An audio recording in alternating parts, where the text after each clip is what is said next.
أعوذ بالله من الشيطان الرجيم. بسم الله الرحمن الرحيم. يا أيها المزمل قم الليل إلا قليلا نصفه أو انقص منه قليلا أو زد عليه ورتل القرآن ترتيلا. إنا سنلقي عليك قولا ثقيلا.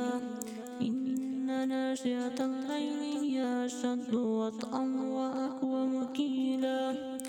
إن لك في النهار سبحا طويلا.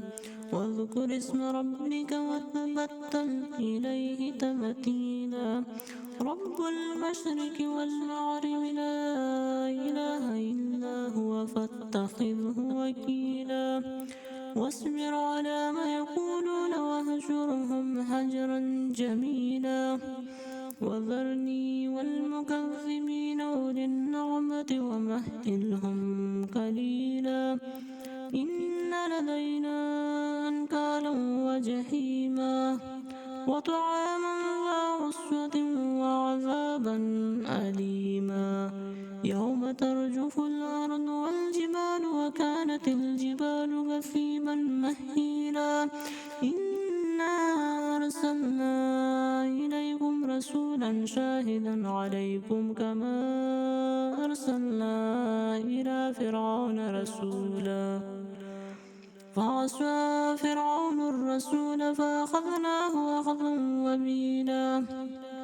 فكيف تتقون إن كفرتم يوما يجعل الولدان شيبا.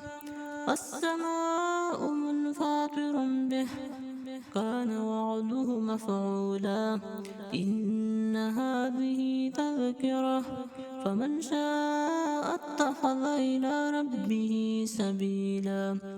إن ربك يعلم أنك تقوم أدنى من ثلثي الليل ونصفه وثلثه وطائفة من الذين معك والله يقدر الليل والنهار. علم أن لن تحصوه فتاب عليكم فاقرؤوا ما تيسر من القرآن.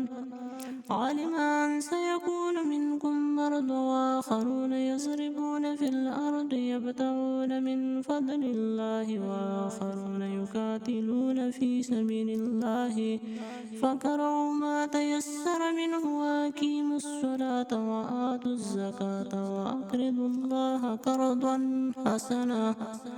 وما تقدموا لأنفسكم من خير تجدوه عند الله هو خيرا وأعظم أجرا. واستغفروا الله إن الله غفور رحيم.